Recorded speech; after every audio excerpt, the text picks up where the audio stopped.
Bonjour à tous et merci de suivre ce 6h30.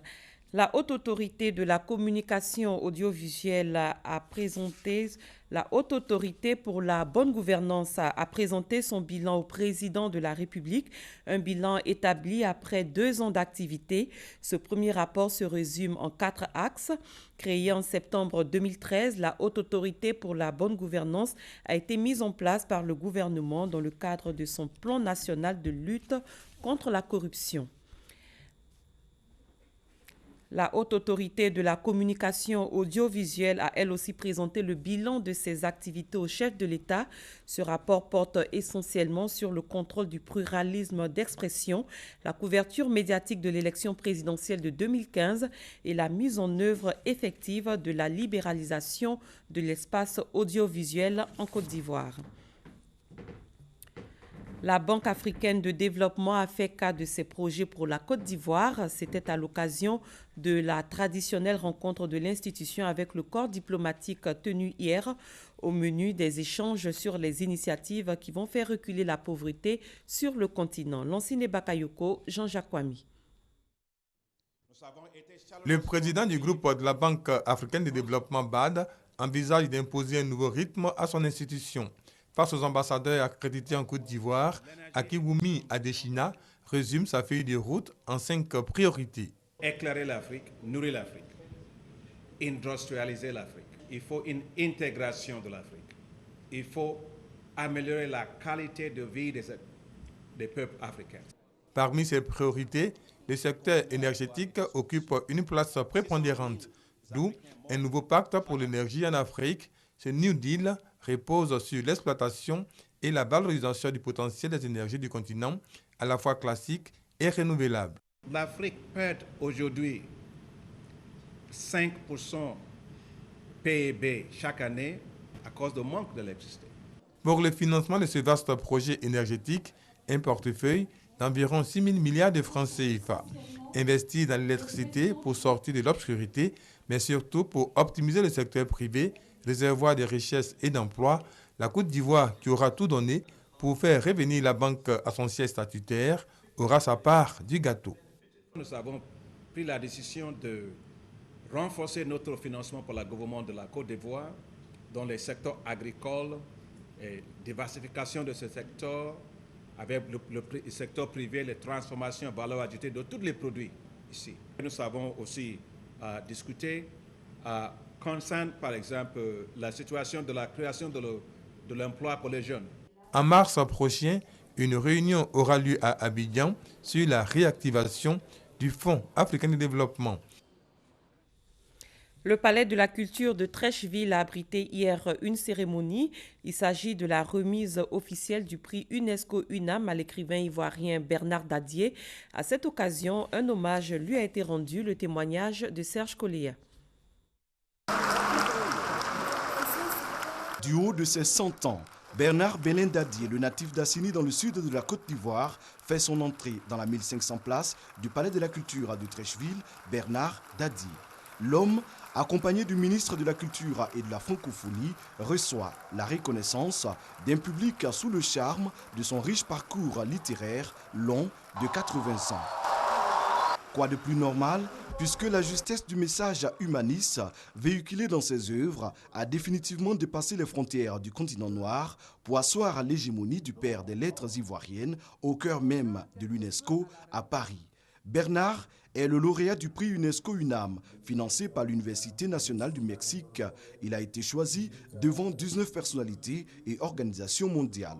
Le 30 novembre 2015, la directrice générale écrivait à Bernard Dadier en ces termes, et je cite, « J'ai le plaisir de vous annoncer qu'en reconnaissance de votre contribution inestimable à la littérature africaine et francophone, j'ai décidé de vous décerner le prix UNESCO-UNAM Jaime Torres Bodé en sciences sociales, sciences humaines et arts pour l'année 2015, conformément aux recommandations du jury. » Le prix UNESCO UNAM, symbole de sa contribution au développement du savoir dans le monde, a été remis par le représentant de la directrice générale de l'UNESCO, Yao Ido, au ministre de la Culture et de la Francophonie, Maurice Kwaku Bandaman, et à la grande chancelière Henriette Dagri Diabaté. À leur tour, ils sont allés à la rencontre de l'écrivain pluridimensionnel et de son épouse pour leur permettre de tenir en main la prestigieuse distinction. Ce prix est une chance car il permet de célébrer l'homme nouveau, cet homme nouveau, porteur des plus hautes valeurs humaines, de courage, de justice. Et nous sommes en train de le construire dans notre pays. Nous le construisons sous la haute direction du président Alassane Ouattara, qui entend édifier pour nos populations une société de progrès et de réussite individuelle et collective. Je vous invite à croire en l'Ivoirien nouveau. Cet Ivoirien nouveau sera comme Bernard Dadier. Souvenons-nous de cette sagesse dans Crimbier, le travail, et après le travail, l'indépendance, mon enfant. N'être à la charge de personne, telle doit être la devise de votre génération. Crimbier de Bernard Dadier, c'est cela l'Ivoirien nouveau. Le lauréat du prix UNESCO UNAM s'est exprimé. Merci. Seigneur mon Dieu, quand mon grand âge, vous m'avez confié cet espoir. Merci à vous et merci à vous tous. Merci. Son fils a pris le relais pour lire une partie de son discours axé sur son engagement pour la littérature et pour un monde où la dignité humaine, la justice et l'égalité entre les hommes doivent triompher. Représentation artistique, chants, poèmes et contes à la gloire de cet érudit ivoirien ont donné à cet hommage tout son caractère festif. Une exposition de peinture est en cours à la Galerie Afrique Matin de Bingerville. Faya Expo 2016 met en attraction les œuvres de l'Ivoirien Nikamon et la Marocaine Kassal Zora. À travers la peinture, ces deux artistes veulent contribuer à la consolidation de la paix dans le pays. Guillaume Zéré, Serge Coléa. Faya Expo 2016, ici, une trentaine de tableaux sont exposés. De la peinture acrylique posée sur des toiles à l'aide de pinceaux et de couteaux à palette. Ces peintures, tantôt vives, tantôt froides, mais toujours gaies, sont l'œuvre de la plasticienne marocaine Kassal Zora et du peintre ivoirien Nikamon. C'est leur contribution à la consolidation de la paix en Côte d'Ivoire. Je fais l'amour, la joie, la gaieté. Nous sommes dans un pays où nous voulons que la paix. Donc je fais des tableaux qui parlent de l'amour, de la joie, de la gaieté. L'artiste, il a ses inspirations et puis maintenant, celui qui voit, il a d'autres inspirations et puis on se retrouve, on se cherche toujours. Alors moi, je ne peux pas, mes tableaux partent pour moi-même. Des œuvres exposées qui traduisent toute l'énergie dégagée par les deux artistes et qui donnent surtout une idée de leur talent. Leur participation à cette exposition est une satisfaction autant pour les organisateurs que pour les visiteurs. C'était pas évident d'avoir autant de monde que nous avons eu. Ça nous réjouit le cœur et nous fait penser que nous ne nous sommes pas trompés de cible. Faya Expo 2016 est une initiative pour promouvoir les arts et la peinture en particulier. Elle est à sa première édition. Débutée le 4 février, elle s'achève le 18 février prochain. Direction Yondouo, à 10 km de la ville de Bouna. Une épidémie de méningite sévit dans cette localité. Elle a déjà causé la mort de plusieurs personnes.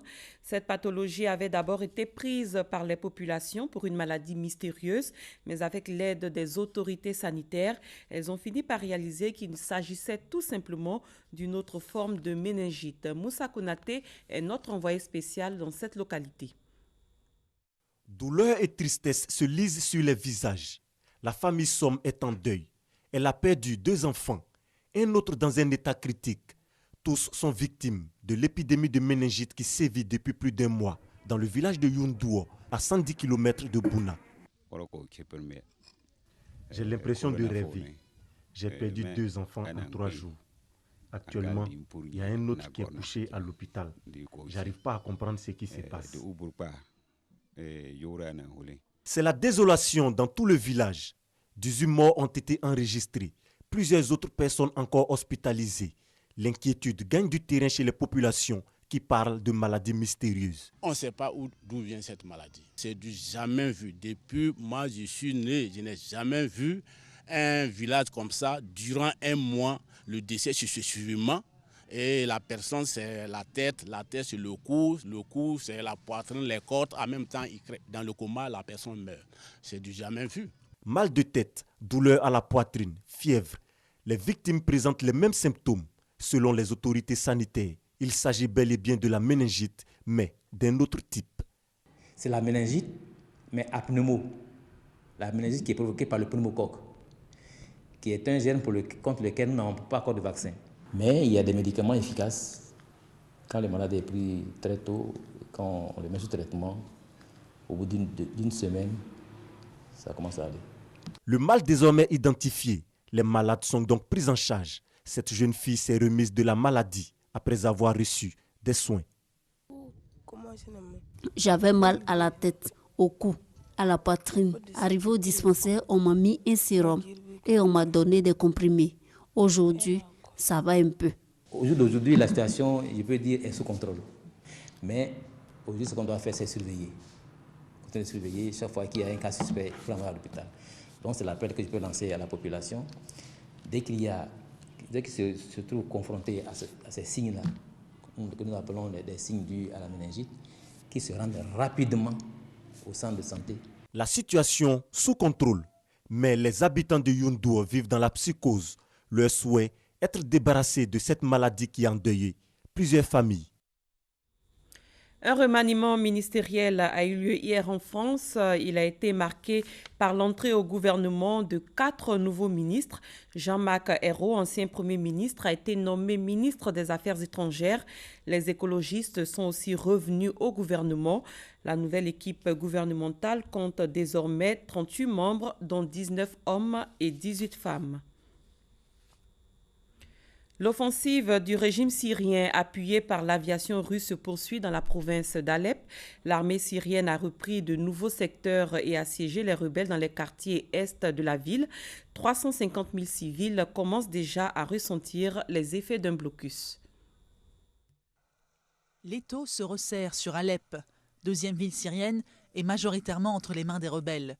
Les forces du régime ont renforcé leur contrôle dans la province du même nom, après avoir lancé une offensive majeure le 1er février. Dans les quartiers de la ville tenus par les rebelles, les habitants redoutent les pénuries. Les principales lignes de ravitaillement pour les rebelles menant à Alep ont été coupées. Les civils ont peur du blocus. Il y a eu un exode massif et les prix ont considérablement augmenté. Le carburant et d'autres biens n'atteignent plus la ville. Certains générateurs ne fonctionnent plus, menaçant l'approvisionnement en électricité, de quoi rendre la vie encore plus difficile dans une ville déjà éreintée par des années de guerre. Depuis le début du conflit en Syrie en 2011, 260 000 personnes ont perdu la vie et plus de la moitié de la population a dû fuir son foyer. Avant, le baril de carburant coûtait 30 000 livres. Après que les forces du régime ont atteint Nebol et Zahra, le prix du baril est passé à environ 55 à 60 000 livres. Nous vendions 1 litre de pétrole à 200 livres, maintenant nous le vendons à 325 livres. Une tactique de l'encerclement déjà utilisée par le régime contre d'autres anciens bastions rebelles. Les forces rebelles d'Alep en sont réduites à constater les dégâts.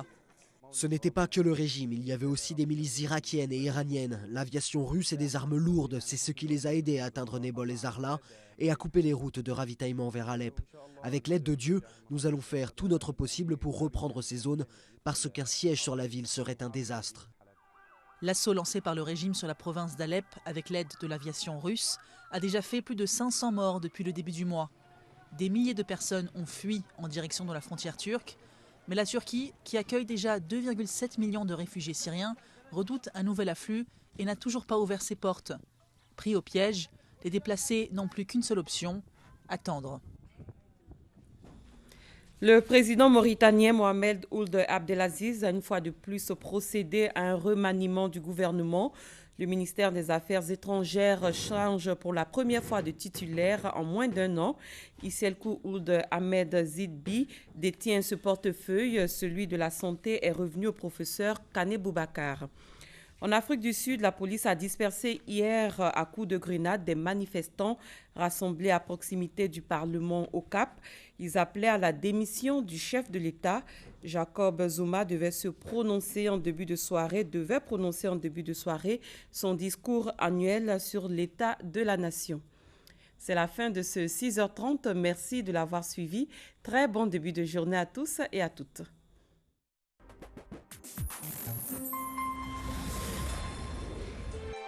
RTI 1, la chaîne qui rassemble.